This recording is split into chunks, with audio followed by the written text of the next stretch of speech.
join, then they will join in a way. And I will kindly ask you if you can share the slides we have for this session.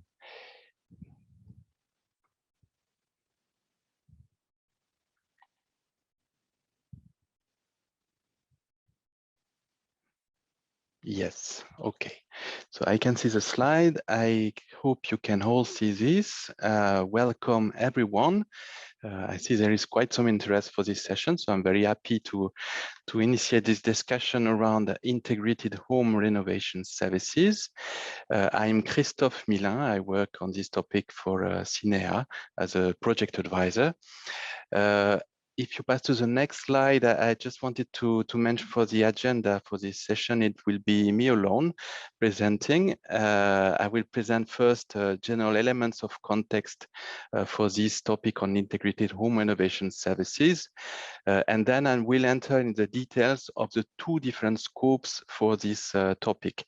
This is a novelty this year. This topic has been split in two different scopes, which actually very much look like two different topics, but still related to integrated home renovation services. So I will first introduce the first scope on developing, creating, replicating integrated home renovation services. We will have a first stop for question and answers on this particular topic. And then I will follow with a second scope on building an EU community of integrated home renovation services practitioners. And again, we'll have some time for questions on this particular scope. And if you miss the possibility to ask questions on the first scope, it will still be possible by the end of the session. What is important is that both scopes are under the same topic, and we ask you to choose which scope you will address in your proposal. So you cannot address both scopes in the same proposal. You can present two different proposals. That's not a problem at all, but you should clearly choose either scope A or scope B for a given proposal.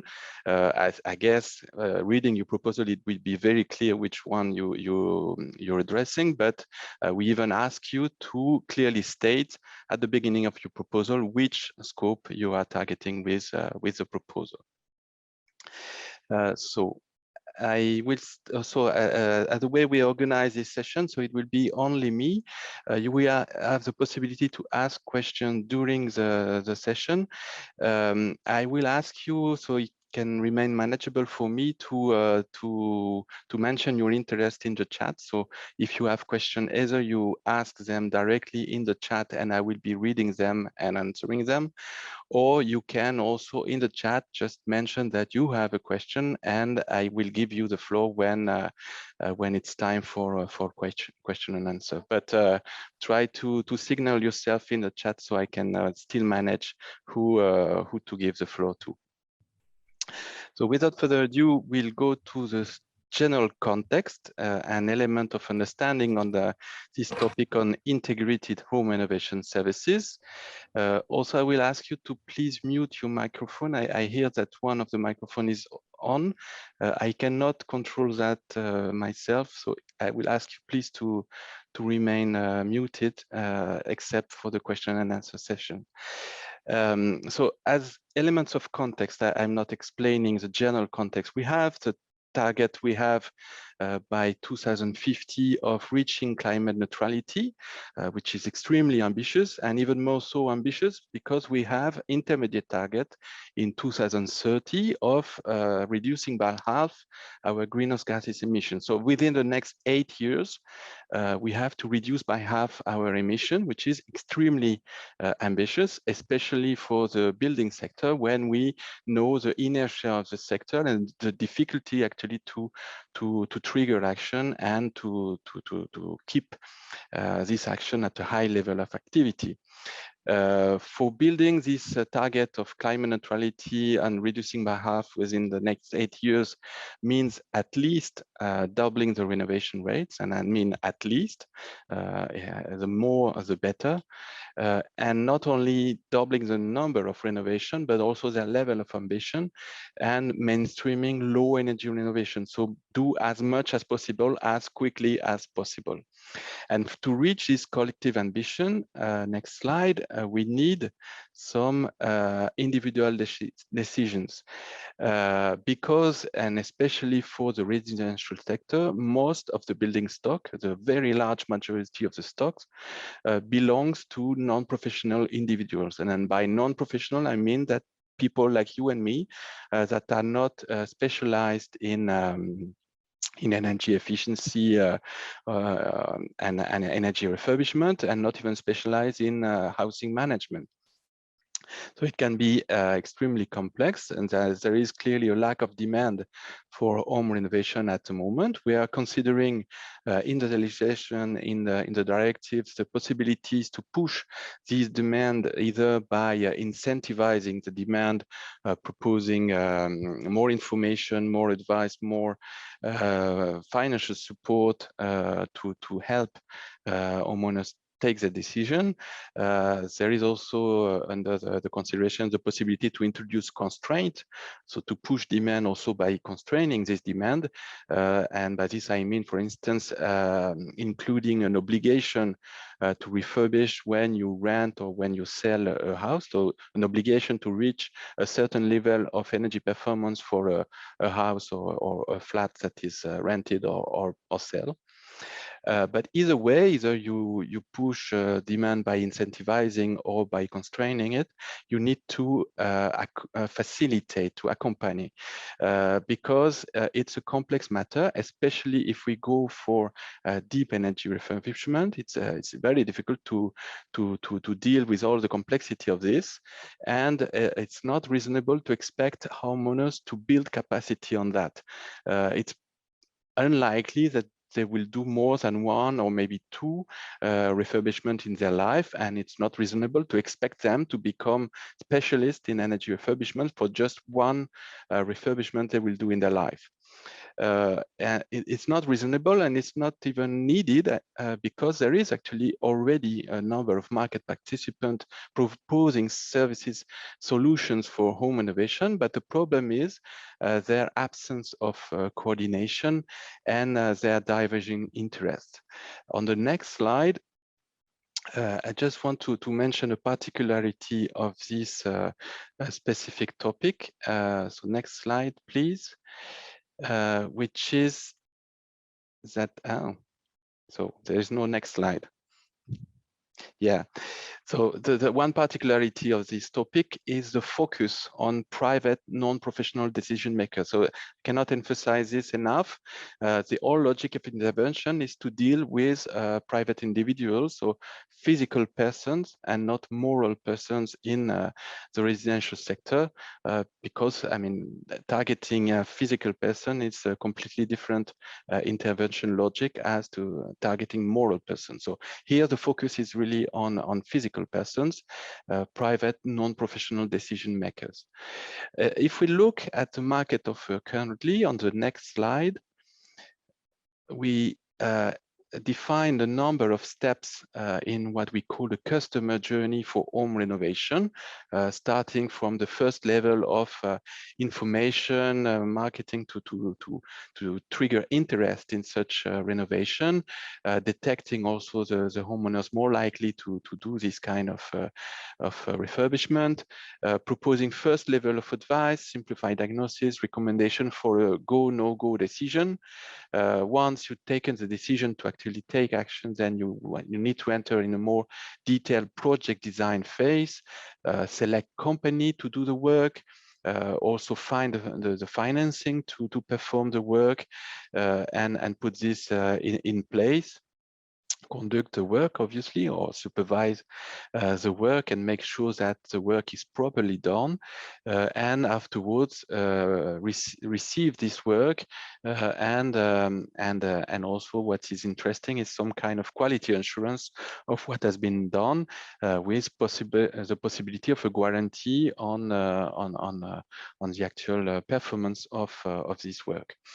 So if on the next slide we look at the different market actors that are likely to provide this type of services, we see that so we define a number of types of actors, and on the next slide we establish to which extent these different steps in the customer journey are or not in their core business. So on the next slide, please.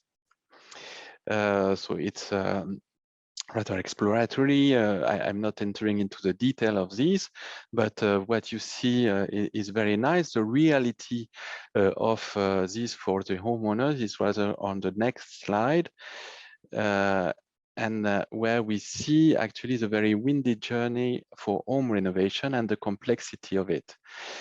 So on the next slide, the idea of these integrated home renovation services is to start from the homeowner's point of view.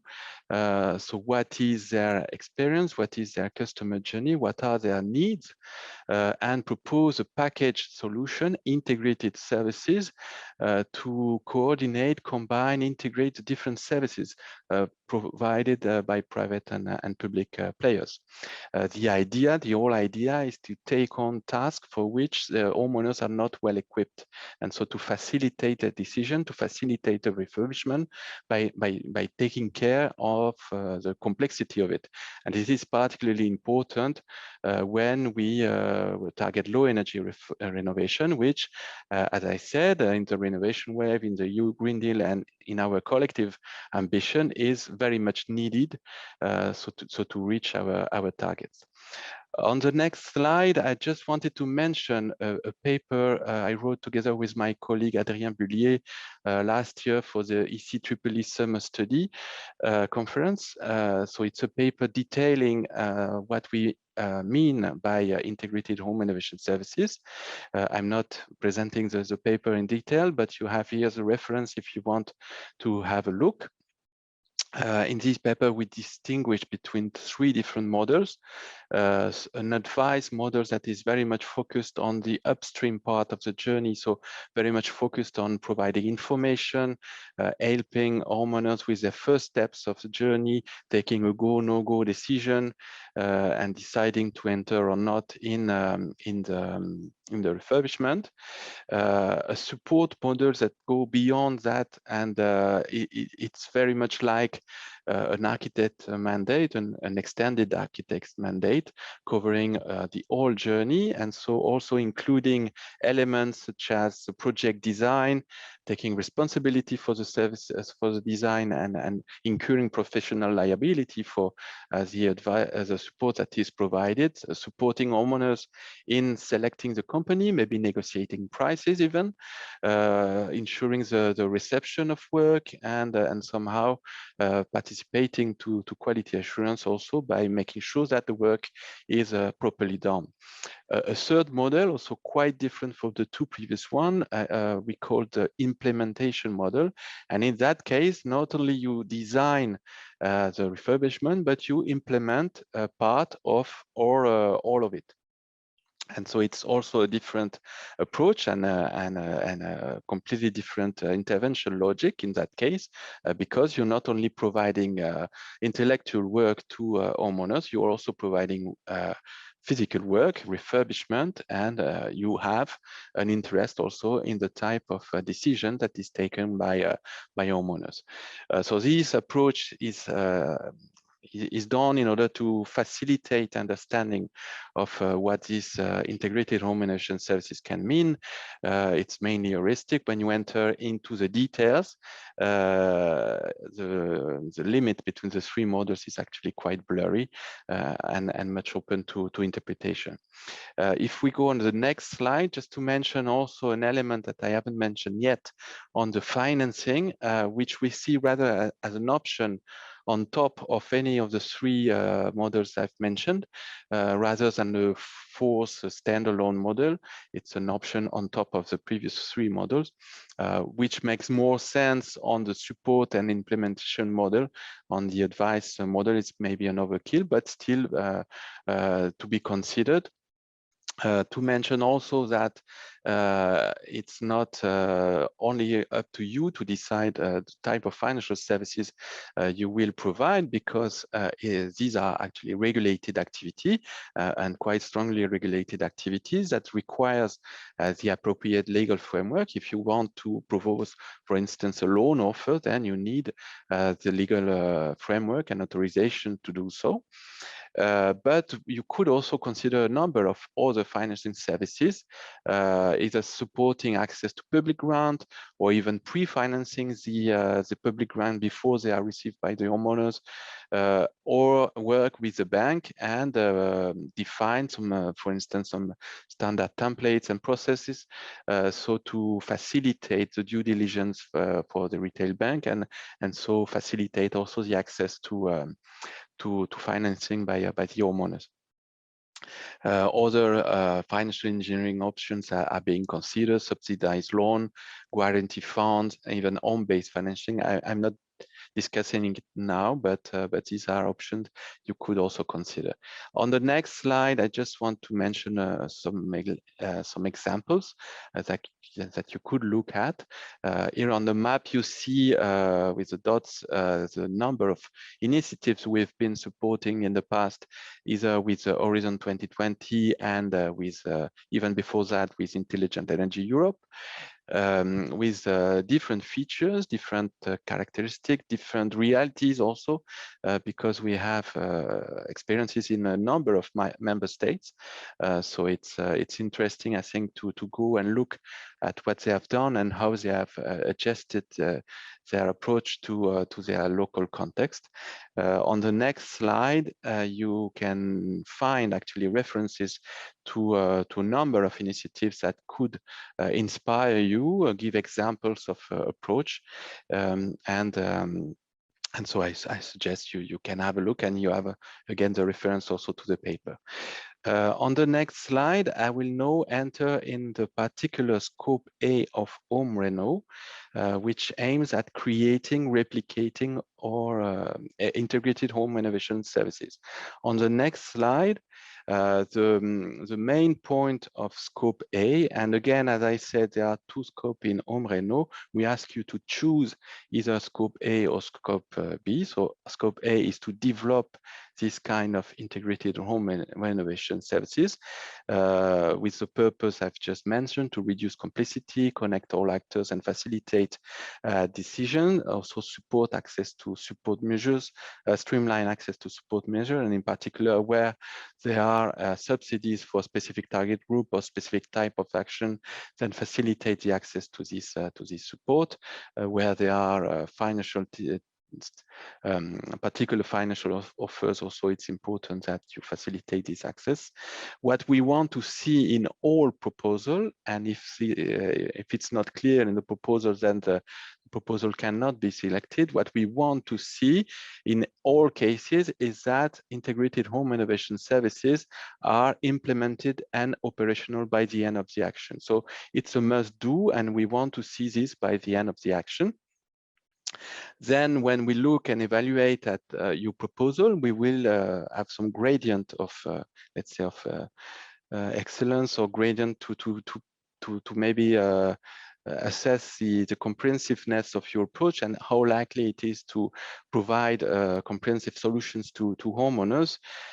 You could very well consider an online platform for delivering this type of services, but you have to wonder if these online services are enough to create trust of homeowners and enough to give the type of support that is needed by homeowners to get into action and actually conduct their refurbishment. So it's maybe a balance to find between online services and physical services, physical presence by a person in front of homeowners delivering services. You have to see and assess where you put the balance. Maybe you could have online services for the upstream part of the journey and maybe to trigger interest in renovation. And as the homeowners enter more into action and actual details of renovation, you can have more physical presence. So this is for you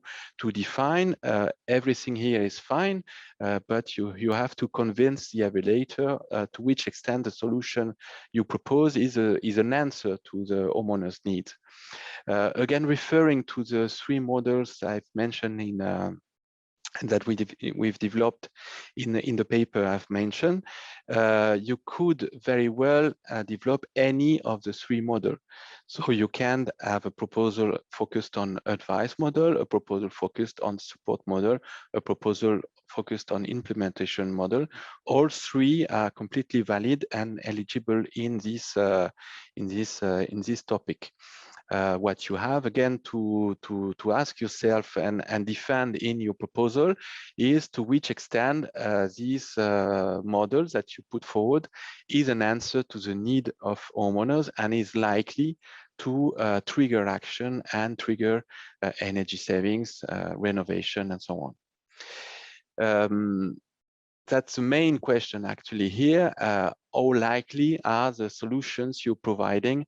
How likely are they to trigger action, which is a main point. So to really help homeowners propose an answer to their need and help them get into action. It's not enough for you to think that your solution is adequate. Your proposal should also convince the people that will evaluate your proposal that it is an adequate answer. So you have to defend your proposal not only in terms of what you put forward, the solution you propose, but also explain maybe some elements of context so we understand clearly why the solution you propose is an answer to the homeowner's needs in your particular context. On the next slide, we also expect the proposal to provide methods and support. The key core factor for all this is trust. So how do we secure and how do we maintain over time the homeowner's trust? So are there clear liabilities? Who is responsible for the work? If anything goes wrong, who should I call? Who is taking care of fixing the problems if there are any problems? And how do you secure this homeowner's trust? These could be helped obviously by the type of services you put in place, the methods in terms of quality assurance, for instance, but it can also be helped with standing of the proponents, for instance, how well recognized are they at their local level, how likely are they to build trust, create trust from homeowners and enough trust so to really trigger action at a large scale. So it's not a one-man show. So you can obviously, and you're encouraged to propose partnerships, a number of actors to secure this trust of homeowners. And what we would like to see also is how strong and trustworthy partnerships you will be able to develop, and that makes sense in your local context with local actors. On the next slide, just to mention maybe a difference for this topic between this topic and the PDA. In this particular topic, you may wonder if investment phase should be reached. In the previous edition of this topic in Horizon 2020, what we asked for is for the services to be put in place and operational by the end of the action. Now, with the Live Set program, we asked you to go even one step beyond and to have some sort of investment. So to have a pilot phase during the project duration. So not only the services should be up and running by the end of the action, but you should already have some intervention, some investment done within the action. This being said, we are not requiring any level of minimum volume of investment for this particular topic, and we don't have a leverage factor, for instance, in this particular topic. So it can be a rather modest amount of investment, but still a proof of concept or a proof that your solutions are efficient in their local context. When we will look at the impacts, we will look at the figures you're proposing, not only during the action, but also 5 years after the action is completed, because obviously it's not a one-off. You want the action to stay operational after the project ends. And you need to balance between short-term impacts and comprehensiveness of solution. Maybe if the solutions you're proposing are very simple, then we will expect quite significant amount of investment to be triggered. If, on the other hand, you develop a very comprehensive solution that requires coordination with many actors to make it very fully comprehensive and making sense, then maybe the investment during the pilot phase can be more modest. On the next slide, we also mention in the topic that the proposal should aim at economic viability. So we don't really expect actually the proposal to be economically viable by the end of the action. It's very ambitious. It would be too ambitious. But what we would like to see is a mindset towards a viable business model. So not only a solution that works with support from the European Commission or support from any other sources, but a solution that can ultimately run without any kind of support. So to have some kind of ideas on the sources of revenues that you could mobilize to ensure these services on the long term. I mean, it's a possibility that even on the medium term, you still require subsidies to run these type of services. This is perfectly fine, but we want to see still some kind of mindset toward also extra sources of revenues. Because the idea is a prospect of economically viable business model, considering the size of the issue we have, the number of buildings we need to refurbish. We need to see solutions that can operate at a large scale, so to reach our targets. So we need to see this mindset, clear perspective. We can even this can be even assessed with dedicated actions in the work plan, for instance. So if I go on the next slide, shall financing services be included? I mentioned that we don't really see this as a full standalone model, but an option on top of the type of model you could develop. So you don't necessarily have to carry a direct financing offer. What we want to see in our proposal is that you consider the financing of investment. So you facilitate financing for homeowners, either by, facilitating the access to adequate financing offers, facilitating the access to existing public support. Even you could consider pre-financing such public support. You could also work with the bank on pre-qualifying the projects for retail bank financing. On the next slide, just to mention also some points on communication. So what is particularly important is to develop solutions in your local context and to communicate on what you are doing. So to mainstream these findings. So we want something that is fully operational locally, but we want also to see that you explain to others what you've been doing and you help them also develop their own initiative. I will get to that when I will enter in scope B. We have the ambition to create a community of these integrated home innovation services, and so you should also foresee the cooperation with other emerging initiative and the community of integrated home innovation services. So to conclude on this scope A, what I want to say on the last slide is that we should see clearly the scopes you're addressing. We should see a clear focus on the existing private residential sector. So it's residential the main focus is residential. That doesn't mean that you cannot address more complex buildings. So for instance, in a city, a building where you have most of the levels of the buildings that are housing, but the ground floor, for instance, is a tertiary sector, is a shop or offices, whatever. So it's possible to address this kind of mixed building or mixed building with merging private housing and social housing, for instance. So that's a possibility. What we want to see is really a focus on private residential and also on existing private residential. So it's renovation services because new build is is a completely different intervention logic. So we are here discussing refurbishment of existing housing. A clear focus, as I said, on non-professional private decision makers. One particularity of this topic is a possibility for one single applicant to apply. And this is important.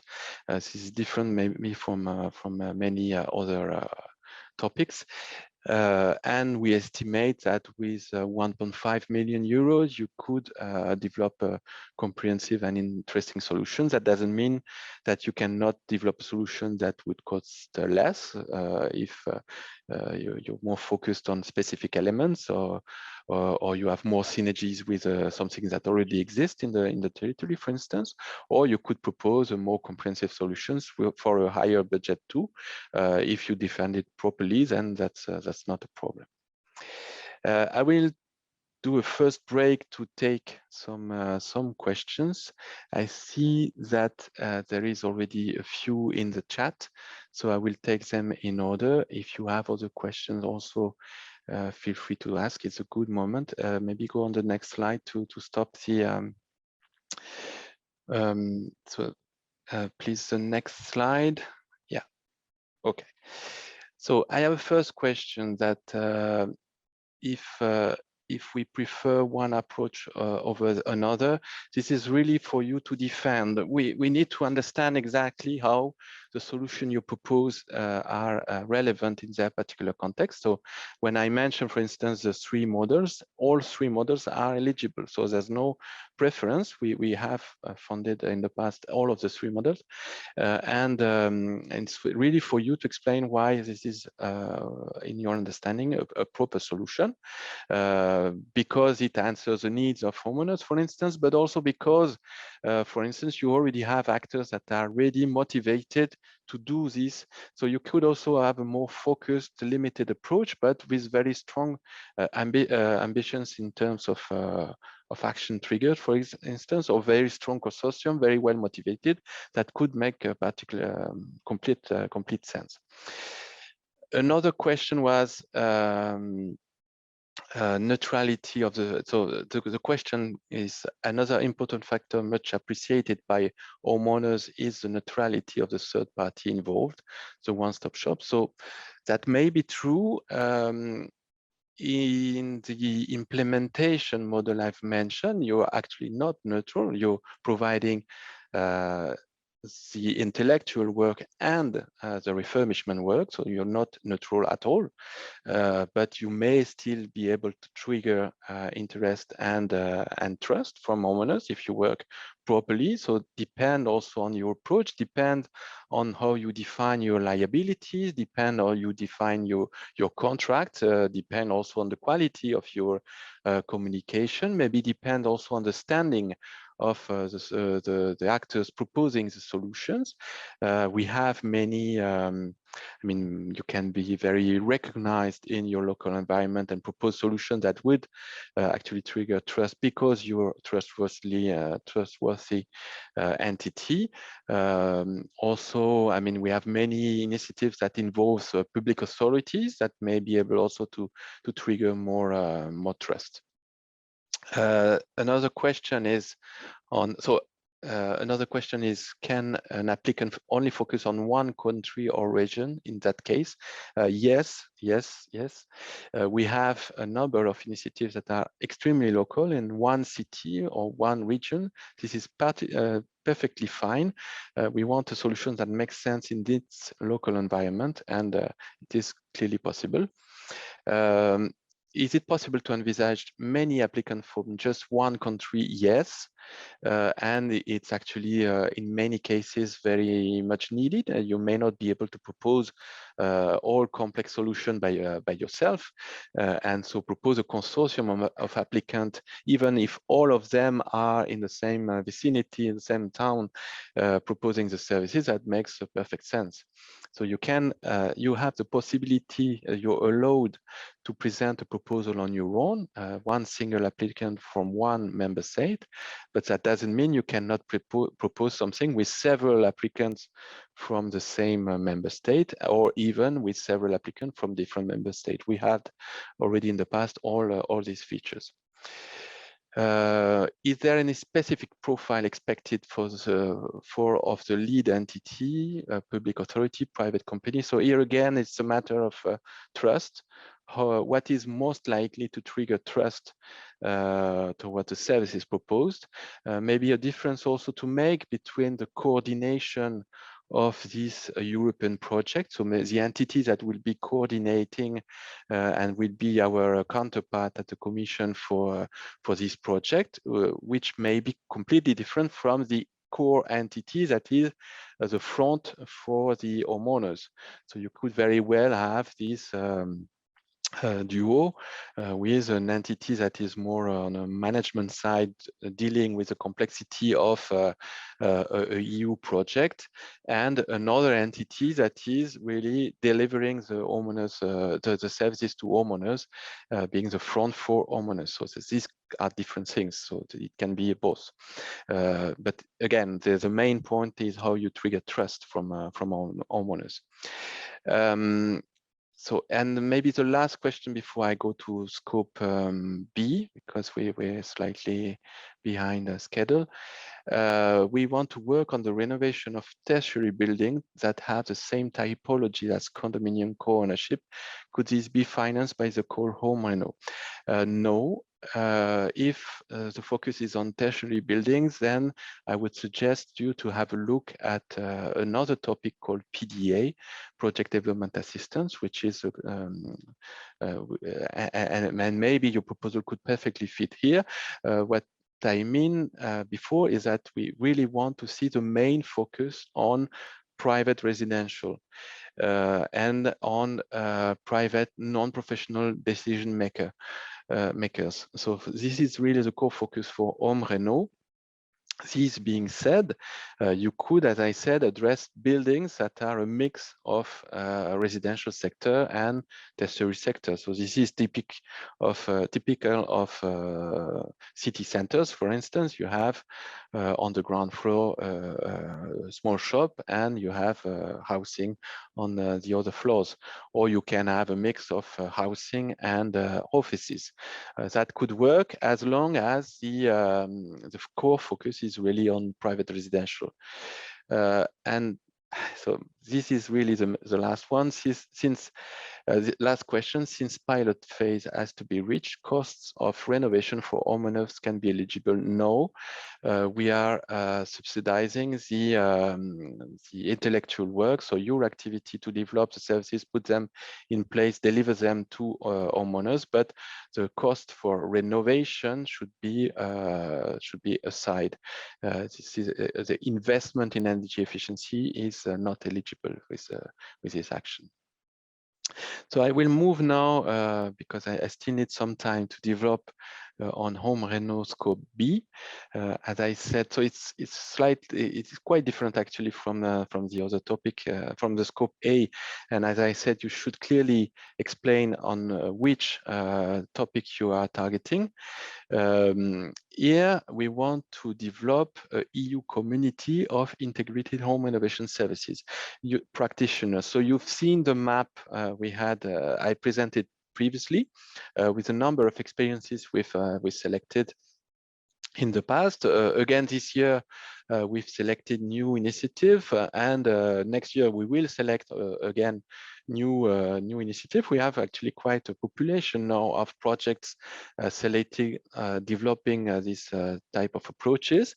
Also with European Bank of Investment, they are supporting a number of initiatives that could also very well be called in this EU community of practitioners. The point is to have cross-fertilization exchanges.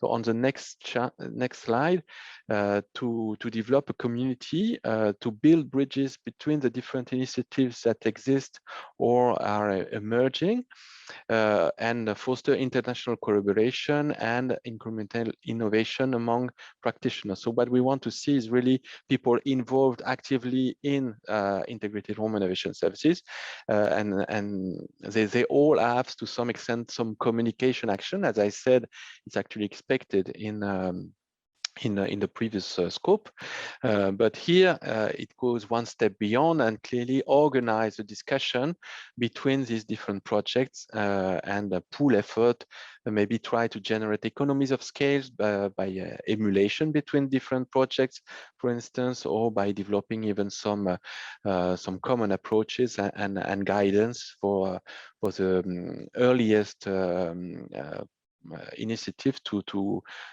maybe gain to save some time at the first step of their journey, because they can learn already from the others.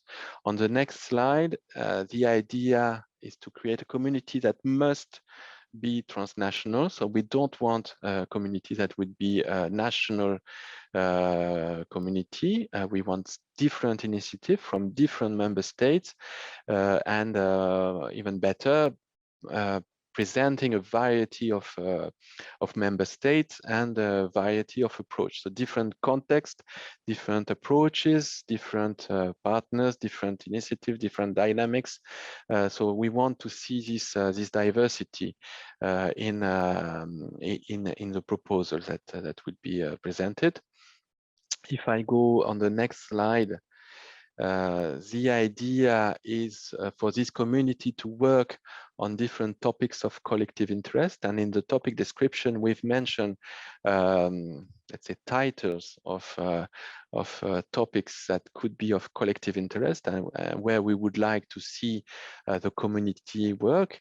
These are just examples. I mean, main categories, I think that could be covered. I think it's a minimum also of topics to be covered, but you could very well develop further topics or develop further below each of the main titles what you will address. I mentioned we mentioned in the topic description first area of work on strategic positioning and business model. So assessing the local market gaps,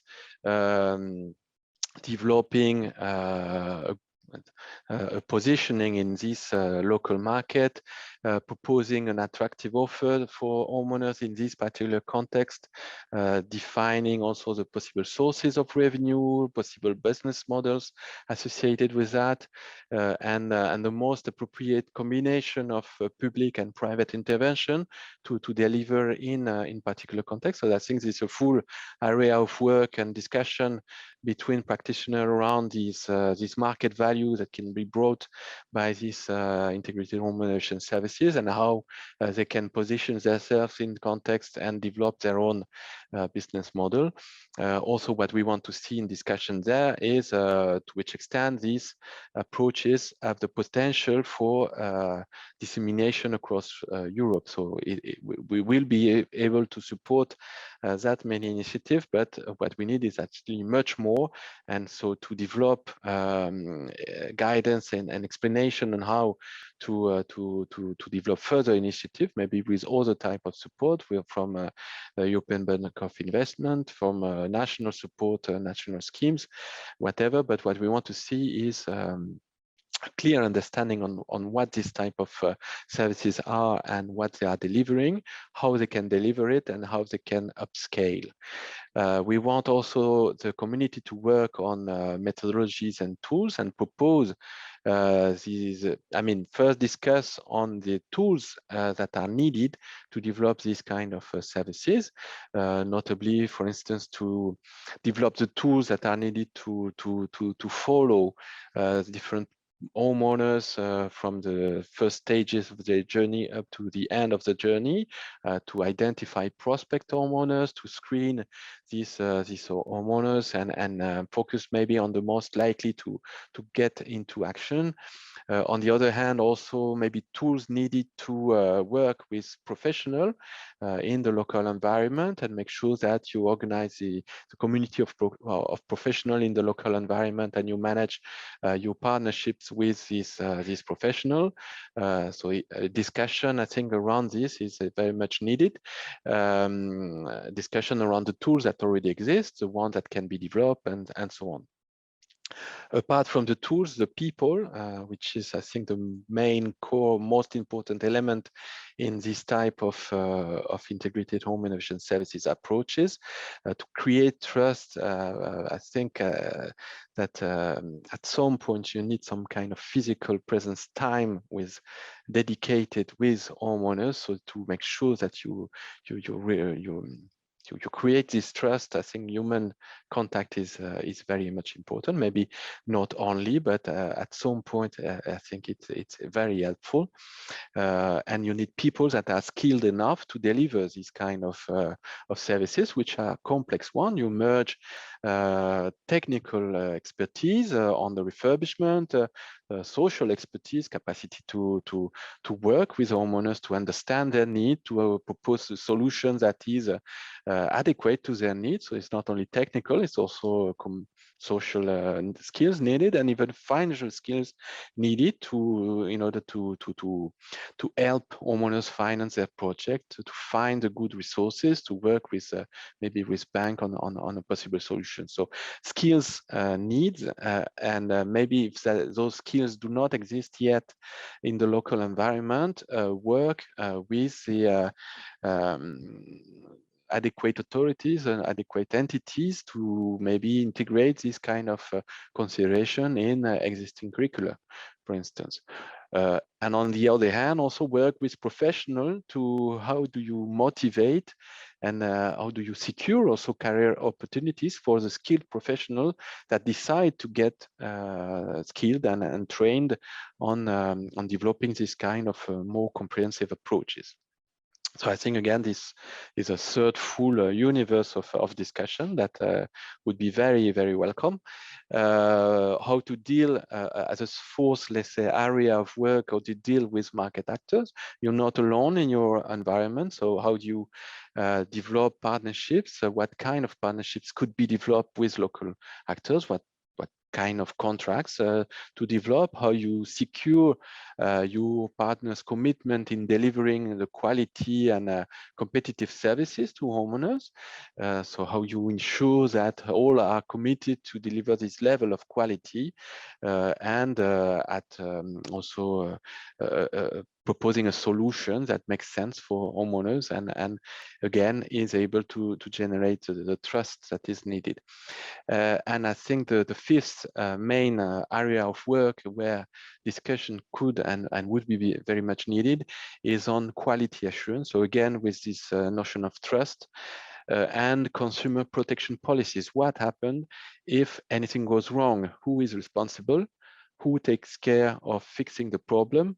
How do you ensure that if at any point of time the homeowners change his mind, change decision, this could be considered. If there is any kind of problem at any point of time, how is it dealt with? If you operate with a consortium, for instance, how do you handle disputes within the consortium, and how do you manage responsibility? So I think this, again, is a full area of work. These are examples you could develop further, obviously, and this is for you to explain exactly what you intend to do with the community of practitioners. On the next slide, what we want to do with this is that we believe that it's very important to support with the scope A, the development of new initiative. But we also think with scope B that the sum is greater, the whole is greater than the sum of its parts. So getting together among practitioners, harvesting findings, analyzing them, debating, and this is why also I insisted on the variety of contexts, variety of member states, variety of approaches. So to debate and have findings that are consolidated from various experiences, I think is very much needed and will be very helpful actually. Because otherwise working in silos in particular environment is good to deliver solutions that make sense in the local environment, but working with this EU community would help also consolidate these findings and make sense also in view of for instance, being a counterpart for national authorities or European authorities, and in particular being a possible counterpart for EU Commission. We would have with this EU community a counterpart to discuss with that could already propose coordinated proposals for policy developments, that could already present consolidated findings of the difficulties that are faced on the ground, consolidated findings on the correct approach, on the market bias and all the bias that exist and need to be fixed, maybe at a European or national level. So this is also the idea behind this community, to have the possibility to discuss with a counterpart that we have already pre-digested findings, rather than discussing with every single practitioner in its local environment, even if we will still be discussing with all local initiative, but having this kind of a place where this initiative already talk and already present and debate their findings is actually very important. What we want from this as a result is that there is guidance, support providing from the community to other emerging initiatives, or maybe to initiatives that are less advanced, to help them go faster maybe in their development, or to trigger new interest and new initiatives in local environment. The community should actually integrate some capacity building consideration focused on the design and implementation of integrated home ownership services, again, to trigger more action. And these capacity building activities could be developed maybe at national level, targeting trainees of trainers, so the idea to have this leverage effect to trigger more and more local initiatives and communicate the results. So this is a particularly important feature in this community. The one side is actually to harvest, analyze, pre-digest, debate findings, and the other side would be to communicate on these findings, which is also very important for this initiative. On the last slide, the point of attention, we will select only one single proposal under scope B, so the best one will be selected. We don't intend to select more than one. In that case, and to the contrary of scope A, we think that a proposal by one single applicant is not appropriate under scope B. So we ask for a minimum of 3 participants from 3 different eligible countries, which is a bare minimum, because what we actually expect is a proposal that would cover the widest variety of approaches and embrace the widest, I mean, yeah, to include and motivate most of the practitioners that are already working on this, and make sure that we can benefit from their understanding, findings, and expertise. So the community must be transnational. It cannot be a national initiative. We expect also the proposal to be around 2.5 million. Again, it's indicative, but I think it's the budget that would probably help be adequate to deliver what has been said earlier, and also because you have the possibility to modulate on the actual intervention that I've just developed beforehand. So there is a possibility to propose something that is around this in this idea of 2.5 million or around this. Also in the sense that we don't expect everything to be covered by the community. We want the community to be fully aware of other initiatives that exist, and leverage on these other initiatives. So there is, for instance, for communication, the Sustainable Energy Investment Forums, Manage Energy, that exist regarding training and working with the construction sector. There is, to mention, the Build Up Skills Initiative, the blueprint for sectoral cooperation on skills in the construction sector. So there are already a number of initiatives. We don't expect everything to be covered by the community, and we expect the community to do the assessment of what already exists and explain how they will leverage on the results from what already exists. And I will stop here. We still have a few minutes for question and answer if you have any on this scope B.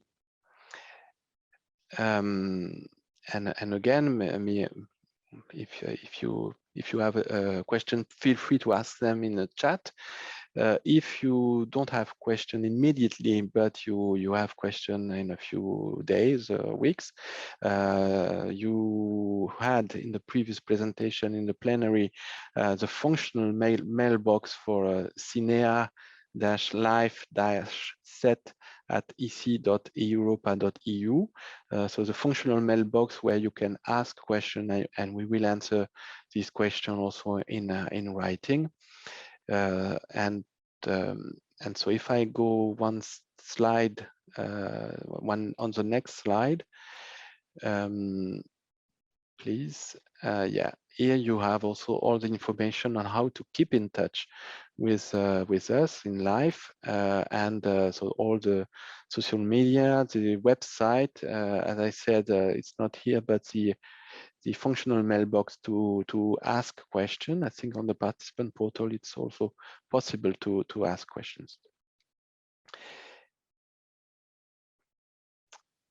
So you have one more, or not even that, 20 more seconds to ask your burning question if you have any, and if you don't, then I will thank you very much for your attention. I hope it was clear.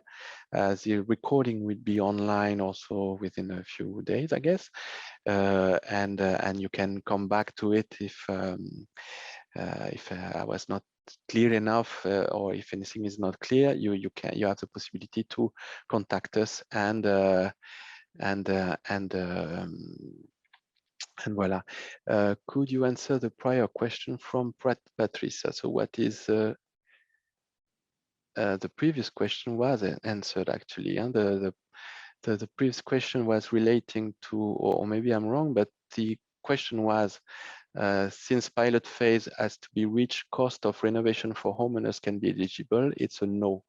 The cost for renovation, investment in energy efficiency will not be eligible. What we support with this is the actual intellectual work to develop and propose the integrated home energy services.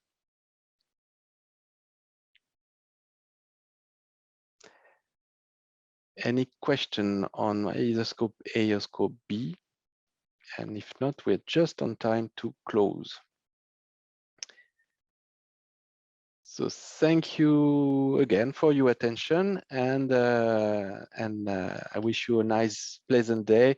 There are other sessions, I think, for after this. I think there is a small coffee break even. So have a good coffee and come back for the rest of the sessions. Thank you very much.